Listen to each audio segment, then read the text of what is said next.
Hello viewers, আমি রোহান মণ্ডল। আজকে আমি আলোচনা করব মার্কিন কবি ওয়াল্ট হুইটম্যানের লেখা একটা কবিতা প্যাসেজ টু ইন্ডিয়ার সেকেন্ড এবং থার্ড সেকশনটা। ইতিমধ্যেই এই প্যাসেজ টু ইন্ডিয়ার ফার্স্ট সেকশনটা আমি আগের ভিডিওতে আলোচনা করেছি। মার্কিন কবি ওয়াল্ট হুইটম্যানের এই প্যাসেজ টু ইন্ডিয়া কবিতাটা আমাদের পশ্চিমবাংলার বিভিন্ন ইউনিভার্সিটিতে ইংলিশ অনার্স কোর্সে রয়েছে। তো এই প্যাসেজ টু কবিতাটা সবটা আমাদের সিলেবাসের মধ্যে থাকে না, সিলেবাসের মধ্যে থাকে 1 থেকে 68 লাইন পর্যন্ত আমাদের সিলেবাসের অন্তর্ভুক্ত, এবং এই 1 থেকে 68 লাইন পর্যন্ত কবিতার মধ্যে 4টি সেকশন রয়েছে, 4টে সেকশন ভাগ রয়েছে। তো ইতিমধ্যেই ফার্স্ট সেকশনটা আমি আগের ভিডিওতে আপলোড করেছি। আজকে আলোচনা করব সেকেন্ড এবং থার্ড সেকশনটা, এবং ফোর্থ সেকশনটা আজকে আলোচনা করা সম্ভব হবে না, কারণ কবিতাটা অনেকটাই বড়। আলোচনা করলে আমি করে দিতে পারি, কিন্তু সেরকম ভাবে তোমাদের ঘরে বোঝাতে পারবো না। সুতরাং আমি ফোর্থ সেকশনটা পরের ভিডিওতে আলোচনা করব। আজকে সেকেন্ড এবং থার্ড সেকশনটা আলোচনা করি। তো ভিউয়ার্স, আজকে আমি কবিতা শুরু করার আগে কবি বা কবিতা সম্পর্কে কোনো কথা বিশেষ বলছি না, কারণ ইতিমধ্যে আমি আমার পূর্ববর্তী ভিডিওতে কবি এবং কবিতা সম্পর্কে যাবতীয় আলোচনা করেছি। আজকে যেহেতু এই প্যাসেজ টু ইন্ডিয়ার দ্বিতীয় পার্ট আমি আলোচনা করব, সুতরাং আমি কবি বা কবিতা সম্পর্কে কিছু আলোচনা করছি না, কারণ প্রথম অংশ, এই কবিতার প্রথম অংশ আমি আলোচনা করার সময় কবি এবং কবিতা সম্পর্কে যাবতীয় কথা বলেছি। তো যারা কবি এবং কবিতা সম্পর্কে কিছু জানতে চাও, তারা আমার এই কবিতার প্রথম অংশের ভিডিওটা দেখতে পারো। তো ইতিমধ্যেই প্যাসেজ টু ইন্ডিয়ার প্রথম সেকশনে আমরা দেখেছি কবি ওয়াল্ট হুইটম্যান প্রেজেন্টের সায়েন্টিফিক অ্যাচিভমেন্টসগুলোকে, অর্থাৎ বিজ্ঞান মনস্ক সাফল্যগুলোকে উপভোগ করছেন, সেগুলোর প্রশংসা করছেন, এবং সেগুলোর প্রশংসা করতে করতে তিনি তার শোকাহত হৃদয় নিয়ে তিনি পাস্টের কথা চিন্তা করছেন। কেন পাস্টের কথা চিন্তা করছেন? তিনি বর্তমান আধুনিক পৃথিবী থেকে আধুনিক পৃথিবীকে উপভোগ করতে করতে তিনি তার শোকাহত হৃদয় নিয়ে বর্তমান থেকে পাস্টে প্রবেশ করছেন, কারণ কবির মতে বর্তমান পৃথিবী উন্নত শুধুমাত্র পাস্টের জন্য। তার মতে কবি বলতে চাইছেন যে present is the extension of past. এইটুকু আমরা ফার্স্ট সেকশনে জানতে পেরেছি। এবার আমরা সেকেন্ড সেকশনে কবি কি বলছে শুরু করব।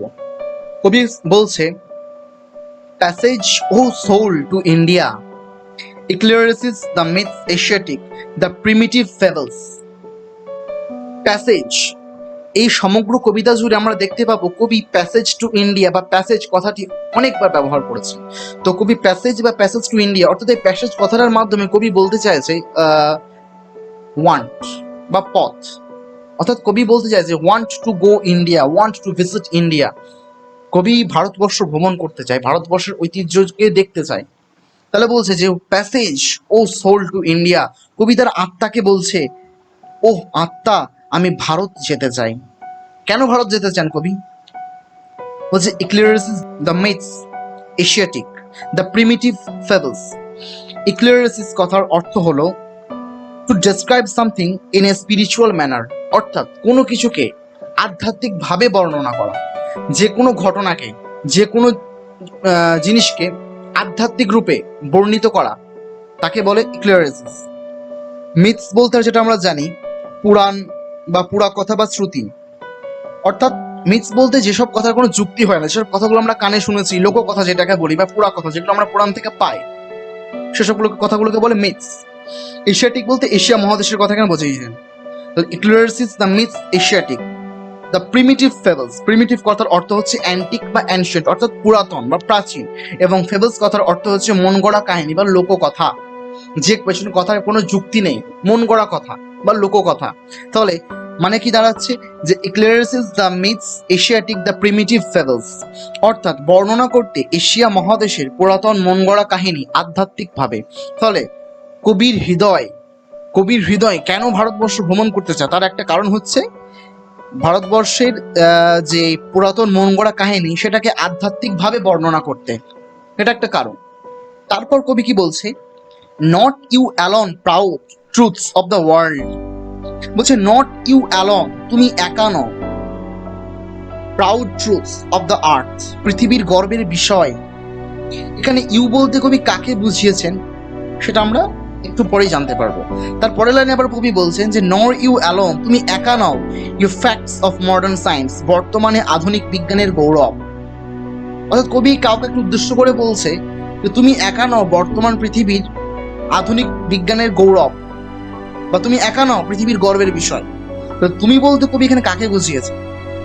ফার্স্ট সেকশন আমরা দেখেছি কবি কিন্তু মডার্ন ওয়ার্ল্ডের অ্যাচিভমেন্টসগুলোকে, সায়েন্টিফিক অ্যাচিভমেন্টসগুলোকে গ্লোরিফাই করছেন, অর্থাৎ পৃথিবীর আধুনিক সাফল্যগুলোকে, বিজ্ঞান ভিত্তিক সাফল্যগুলোকে তিনি কিন্তু গ্লোরিফাই করছেন, সেগুলো কিন্তু প্রশংসা করছেন। তাহলে এখানে কবি ইউ বলতে মডার্ন ওয়ান্ডারগুলোকে বুঝিয়েছেন, আধুনিক বিস্ময়কর জিনিস, বড় বড় বর্তমানে যেসব বড় বড় বিজ্ঞান ভিত্তিক ইমারত যেগুলো হচ্ছে সেগুলো কবি এখানে বুঝিয়েছেন, অর্থাৎ মডার্ন ওয়ান্ডার। তারপর বলছে but myths and fables of and Asia's Africa's fables, but myths, myths মানে হচ্ছে পুরা কথা, অ্যান্ড ফেবলস এবং লোককথা, কিন্তু পুরা কথা এবং লোককথা অফ এল্ড, এল্ড মানে হচ্ছে ওল্ড অর্থাৎ পুরানো, অর্থাৎ কিন্তু পুরা কথা এবং লোককথা প্রাচীনকালের এশিয়াস আফ্রিকাস ফেবলস, এশিয়া এবং আফ্রিকার দুটো মহাদেশের পুরা কথা এবং লোককথা। The far darting beams of the spirit, the unloosed dreams, the far darting, darting মানে হচ্ছে উড়া, দ্য ফার ডার্টিং বহু দূরে উড়ে গেছে, বিমস অফ দ্য স্পিরিট ওইসব আত্মার রশ্মি, দ্য আনলুসেস ড্রিমস অমর স্বপ্ন। তাহলে ওইসব আত্মা, এখানে কবি কার আত্মাকে বুঝিয়েছেন, বা আনলুসেস ড্রিমস বা কার স্বপ্নকে কবি উল্লেখ করেছেন যে অমর স্বপ্ন, কার অমর স্বপ্ন? অর্থাৎ এখানে কবি বুঝিয়েছেন আজকে যে সুয়েজ ক্যানেল খনন করা হচ্ছে এটা কিন্তু একদিনে হয়নি। অতীতে মানুষ ভেবেছিল সুয়েজ ক্যানেলের জন্য, তাই আজকে সেটা সাফল্য পেয়েছে। বা আজকে যে ট্রান্সকন্টিনেন্টাল রেল রোড এটাও কিন্তু একদিনে সাফল্য লাভ করেনি, আজকে সাফল্য লাভ করছে, কিন্তু এর প্রসেস, এর যে পরিকল্পনা অনেকদিন আগে থেকে চলছে, এর কাজ কিন্তু অতীত থেকে চলে আসছে। বা যে ট্রান্স আটলান্টিক কেবল এটাও কিন্তু একদিনে সফল হয়নি। শুধুমাত্র তিনটে জিনিস কেন, যে কোনো জিনিসই একদিনে সফলতা পায় না। তাহলে এই যে সুয়েজ ক্যানেল, আজ থেকে কবি যে সময় কবিতাটি লিখেছেন তার ঠিক 100 বছর আগে মানুষ ভেবেছিল পৃথিবী ভ্রমণ করার স্বপ্ন দেখেছিল, যারা পৃথিবী ভ্রমণ করার স্বপ্ন দেখেছিল তারা কিন্তু পৃথিবী ভ্রমণ করতে পারেনি। কেন পারেনি? আজকে রেল রোড হচ্ছে, আজকে কেবল পাতা হচ্ছে, আজকে সুয়েজ ক্যানেল খনন করা হচ্ছে, কিন্তু তখন ছিল না। তা তখন মানুষ যখন স্বপ্ন দেখেছে যে পৃথিবী ভ্রমণ করব, তখন তারা বাধা পেয়েছে কোথায়? পরিবহন ব্যবস্থায় বাধা পেয়েছে, যে পরিবহন ব্যবস্থা অনুন্নতর জন্য, বা পরিবহন ব্যবস্থা নেই তাই সমুদ্রপথে বা আমি পৃথিবী ভ্রমণ করতে পারবো না। তাহলে আমাকে ভ্রমণ করতে গেলে পরিবহন ব্যবস্থাটাকে উন্নত করতে হবে। তখন ওই যে মানুষ ভেবেছিল পরিবহন ব্যবস্থা উন্নত করতে হবে, তারপর সেটার উপর সে রিসার্চ করে, বিভিন্ন রকম পরীক্ষা নিরীক্ষা করে, তারপর আস্তে আস্তে আস্তে আস্তে সেটার উপর কাজ করে মানুষ, তারপর আজকে সুয়েজ ক্যানেল খনন করা হয়েছে। তাহলে সেই দিন যদি ওই সকল মানুষরা পৃথিবী ভ্রমণ করার স্বপ্ন না দেখতো, তাহলে আজকে কিন্তু সুয়েজ ক্যানেল খনন করা হতো না। তারা স্বপ্ন দেখেছিল, কিন্তু তাদের স্বপ্নটা বাধা পেয়েছিল কোথায়? পরিবহন ব্যবস্থা অনুন্নত, পরিবহন ব্যবস্থা তাদের স্বপ্নটা বাধা পেয়েছিল। তাদের স্বপ্নটা পূরণ হয়নি কেন?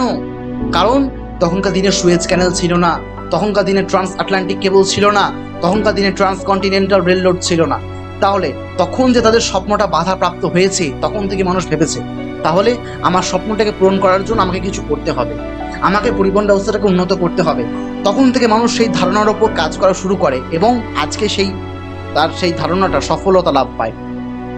তারা কিন্তু মরে গেছে, তাদের স্বপ্নটা অমর হয়ে গেছে।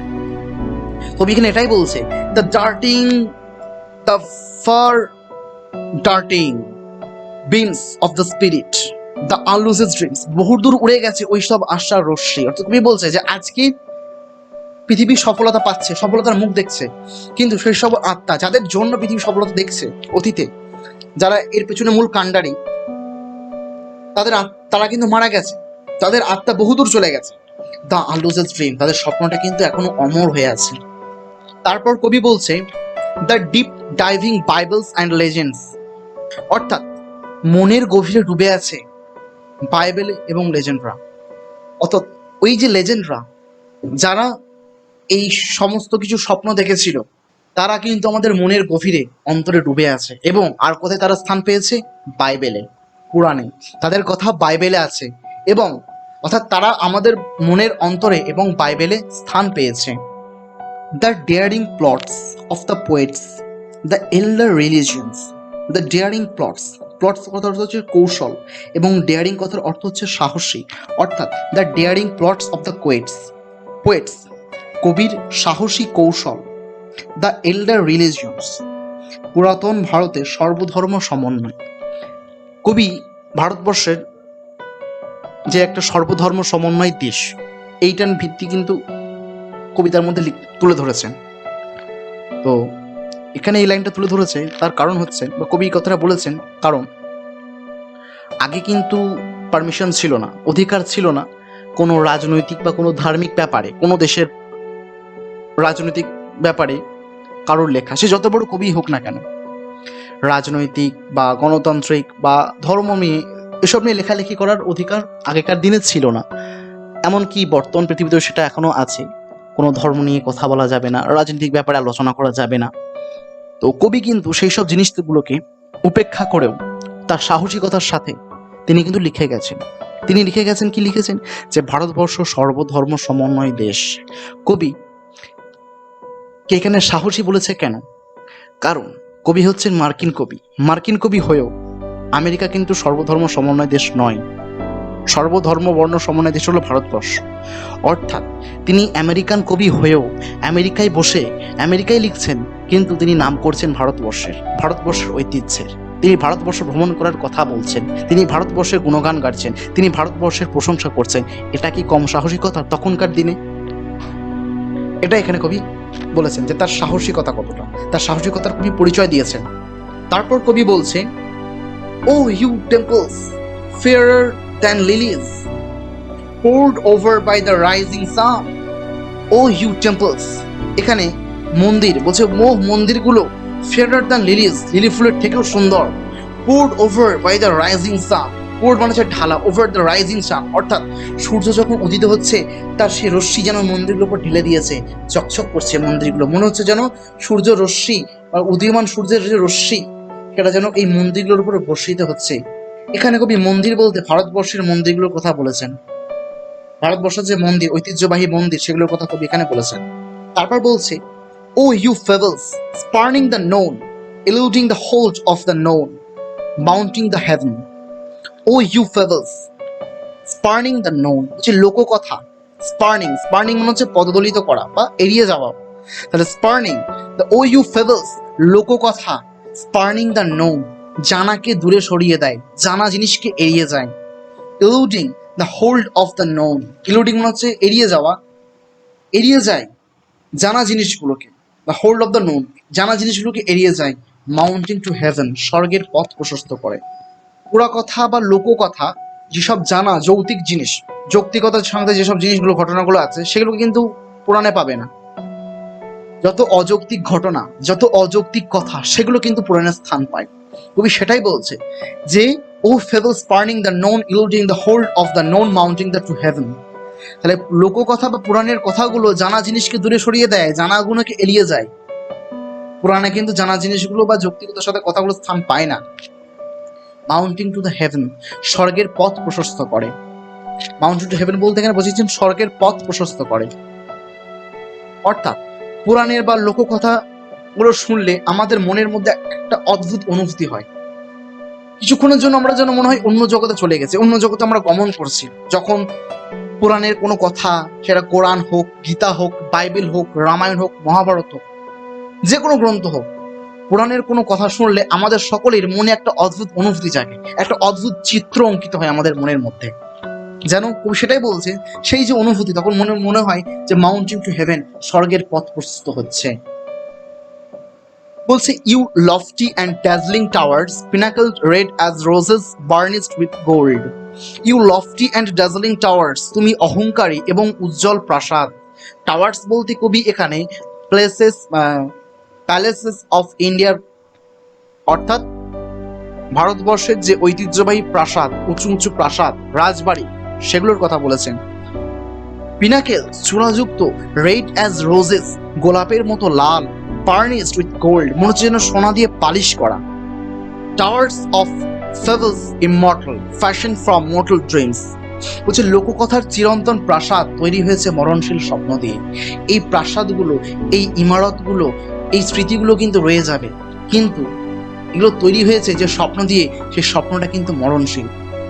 এই ইমারতগুলো কিন্তু ইমমর্টাল, এই ইমারতগুলো কিন্তু ইমমর্টাল, অর্থাৎ এই ইমারতগুলো চিরন্তন। কিন্তু এই ইমারতগুলো যে স্বপ্ন দিয়ে তৈরি হয়েছে সেটা কিন্তু চিরন্তন নয়, সেই স্বপ্নটা কিন্তু মরণশীল। যে you too I welcome and fully the same as the rest, you too with joy I Singh.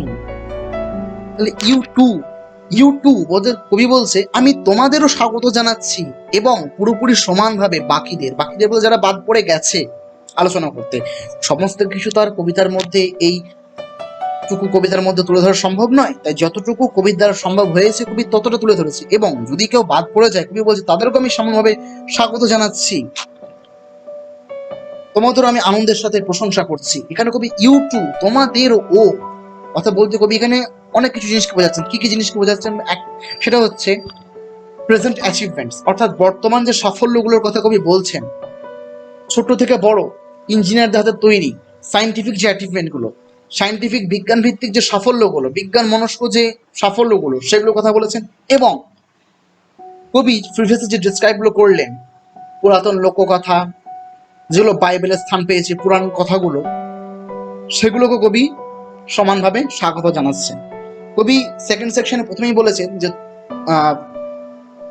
Modern অ্যাচিভমেন্টসকে উদ্দেশ্য করে বলেছেন যে তোমরা পৃথিবীর গৌরবের কারণ একা নও, পৃথিবীর গৌরবের কারণ ওই পুরাণের কাহিনীগুলো কিন্তু পৃথিবীর গৌরবের কারণ। তাহলে কবি এখানে মডার্ন অ্যাচিভমেন্টস অর্থাৎ বর্তমান সাফল্য এবং পুরাণের যে লোককথা বা শ্রুতিকথা যে মন গড়া কাহিনীগুলো, সেগুলোকে কবি স্বাগত জানাচ্ছে এবং বলছে যে আমি তোমাদের আনন্দের সাথে প্রশংসা করছি, অর্থাৎ তোমরা দুজনাই বর্তমান পৃথিবীর গৌরব, পৃথিবীর উন্নতির কাণ্ডারি তোমরা দুজনাই।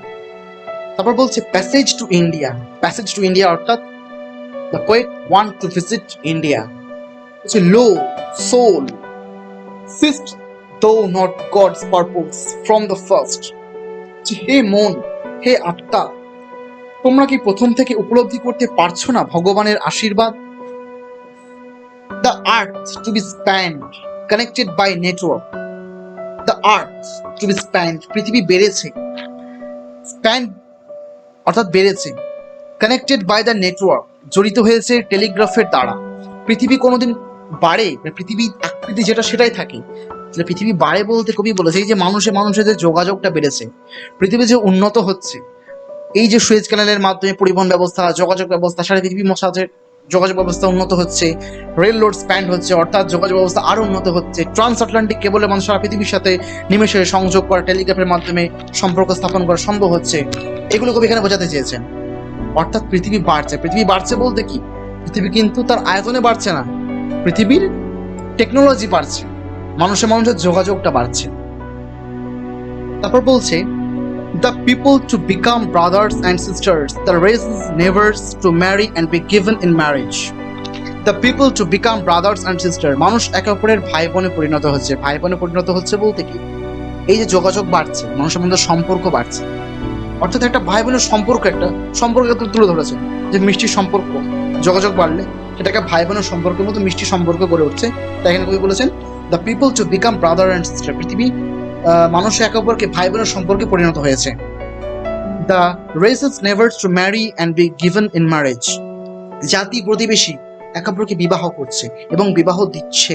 মডার্ন ওয়ার্ল্ডে যেটা হচ্ছে, মানুষের সম্প্রচার হচ্ছে, যোগাযোগ বাড়ছে, এর ফলে মানুষ একে অপরকে চিনছে, ভালোবাসছে, বিয়ে হচ্ছে এবং বিয়ে দিচ্ছে।